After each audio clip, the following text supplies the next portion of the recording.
Ma non si spacca nessuna Italia, noi stiamo semplicemente dicendo è ora della responsabilità. In un paese dove si sprecano 30 miliardi di euro all'anno, è ora della responsabilità. Si addensano bugie, falsità, distorsioni più o meno in buona fede, fraintendimenti all'orizzonte dell'autonomia chiesta da Veneto, Lombardia ed Emilia-Romagna.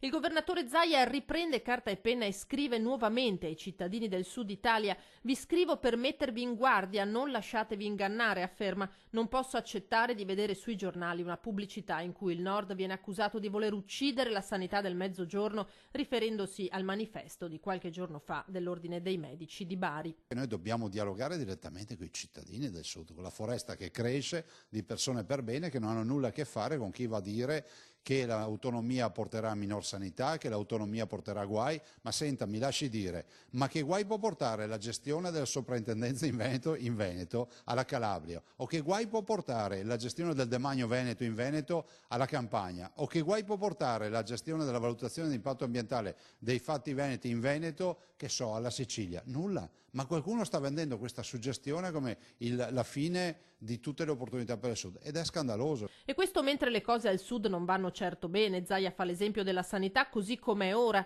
È incredibile, dice, che venga ritenuto normale prendere un aereo per andare a curarsi laddove è possibile. Cosa dovrebbero fare quindi i cittadini del Sud? Io dico, prima pretendi una risposta per quello che oggi non c'è e dovresti avere, caro cittadino del Sud, lo devi pretendere dalle tue istituzioni.